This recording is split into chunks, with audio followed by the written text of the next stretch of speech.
The human mind cannot imagine the impossible.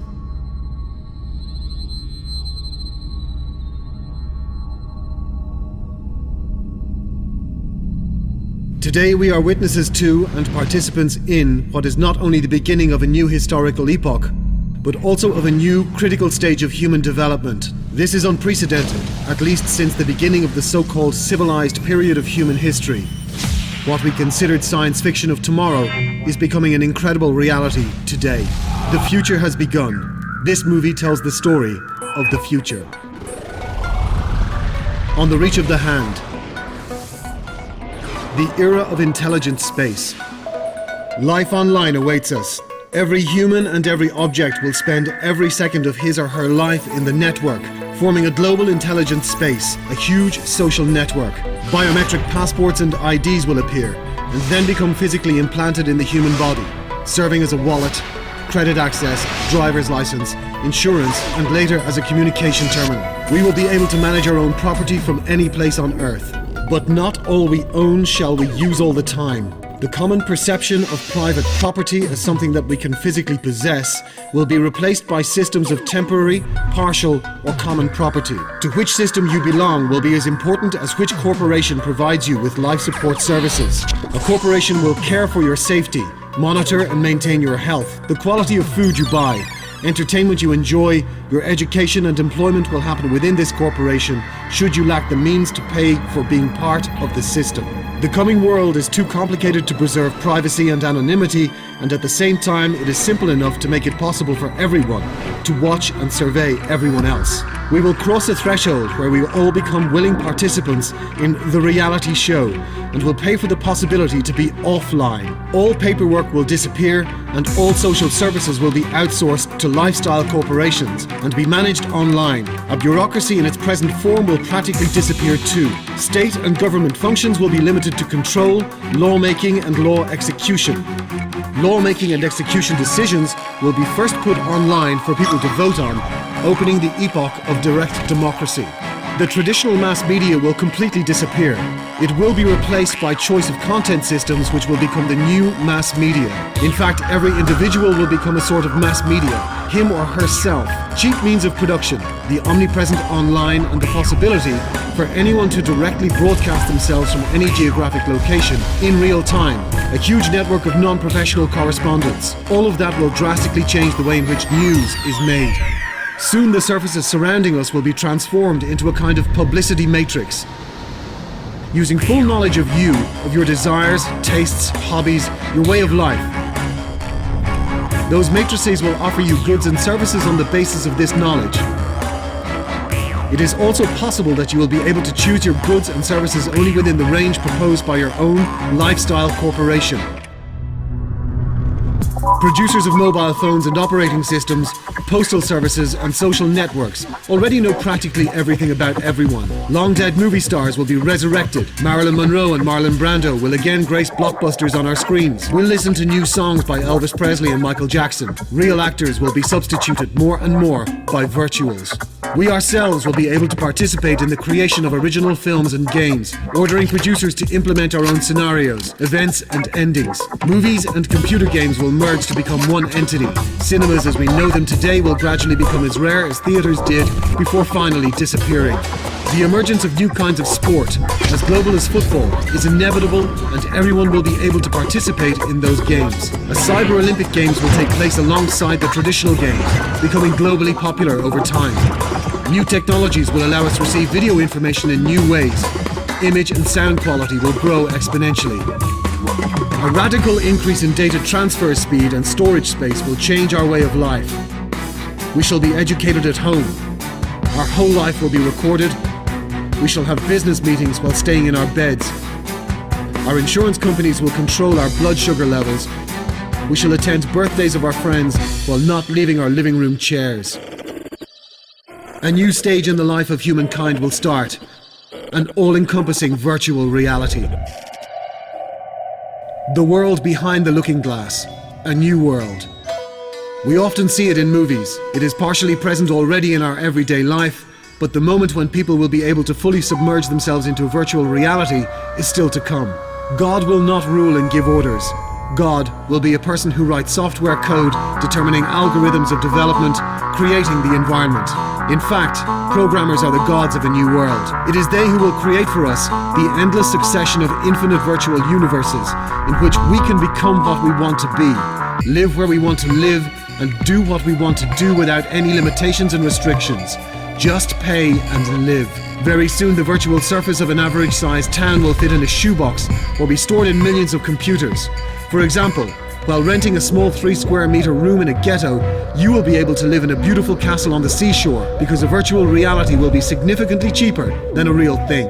You may be crippled and confined to bed, but still be a multiple world mountain running champion. You can be ugly and weak, but beautiful and strong, because the thing you call a body is only a physical shell for your mind, and your physical location will not be important.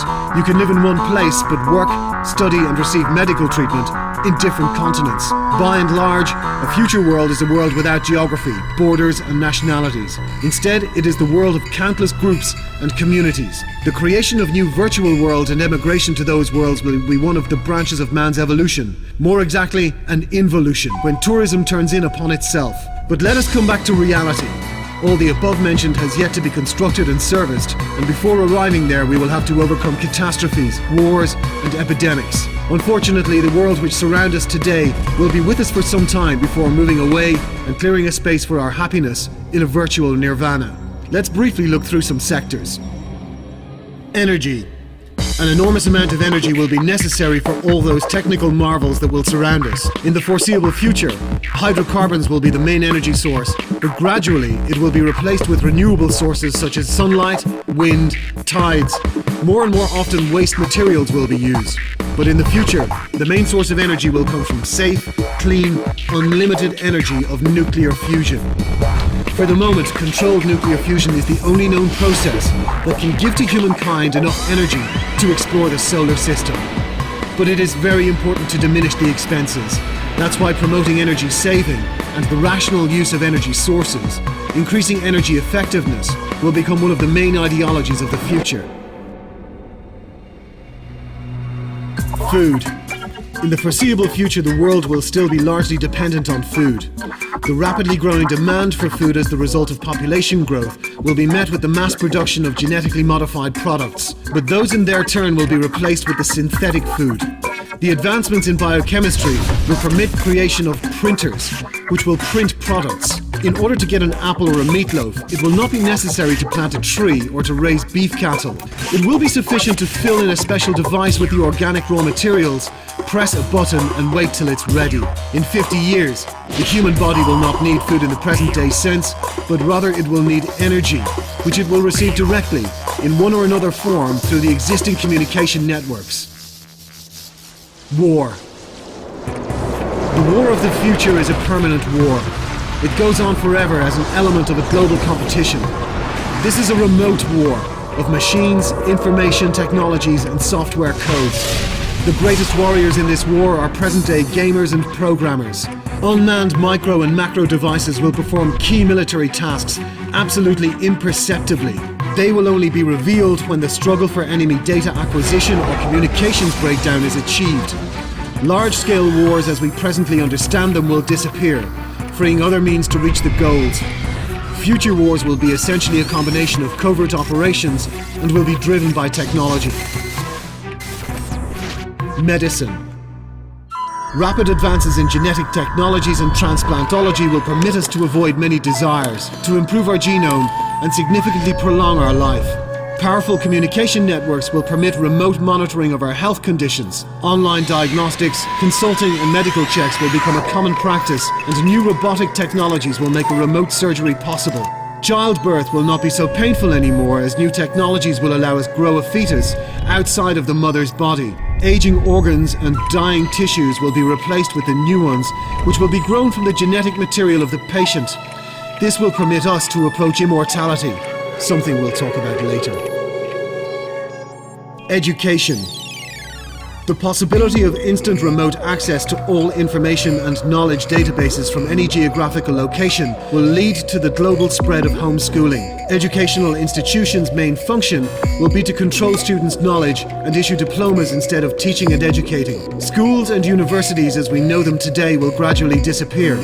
For example, hundreds of thousands of students will study in one school or university. Finally, the process of knowledge and skill acquisition will be simplified to downloading necessary software directly into the human brain. From that moment, education will depend on price and availability of necessary programs. Space exploration. With time, the necessity for humans to travel will significantly diminish. Before that moment, mankind will start to use the air and later Earth orbit as an environment for personal transportation and then as a place to live.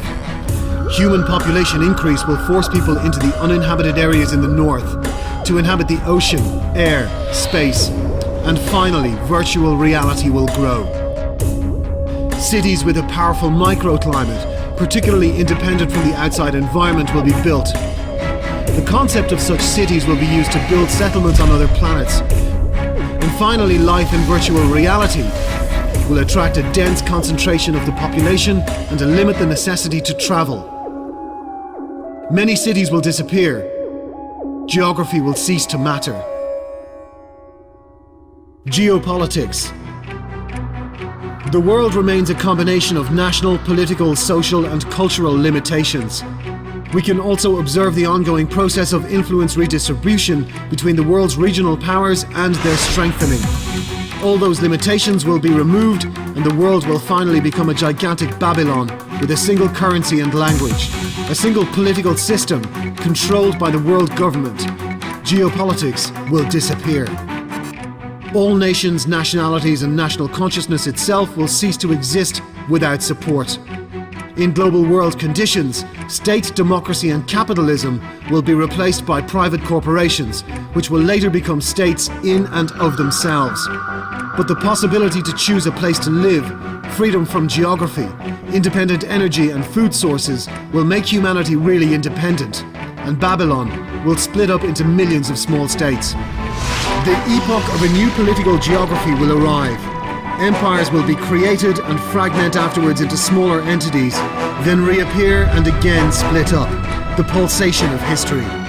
Under such conditions, only those states which sacrifice part of their citizens' economic and political freedoms, preserve their loyalty, and live through the destruction of a new Babylon will remain independent, preserving in this way their people and identity. Employment. Robots will become our ears, our eyes, our hands, our slaves, and possibly our bane. They will work in production facilities, clean, cure, fight wars, think, and it is very possible that they may even live instead of us. First, all physical work and then most of the intellectual work will be done by robots. This will completely change our life. An epoch of new cultural enlightenment will arrive, but together with it will come new dangers and challenges. What will happen when a fast, strong, and defiant, unusually intelligent organism with a network consciousness will attain a real consciousness and the ability to reflect upon itself? Above the horizon, he has defeated death by his own death. A human life has neither sense nor purpose. Where are we flying to? Where are we? When? Are we in a remote corner or are we in the center of the incredible time-space continuum which gives us life and death?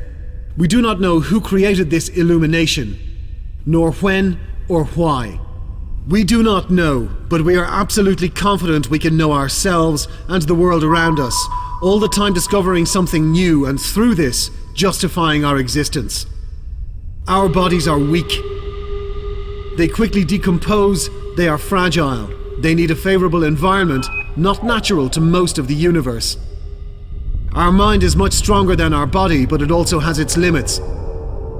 In order to be able to cross the borders of the solar system, to overcome discrimination imposed by the universe upon us, to visit other worlds, we must stop being the humans we are now. We must become stronger, more intelligent, and live much longer. We must defeat death. The paradox is, by approaching immortality, we are killing the human species.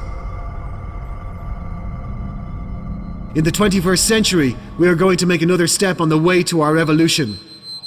The first independent step. After that, a new history awaits us.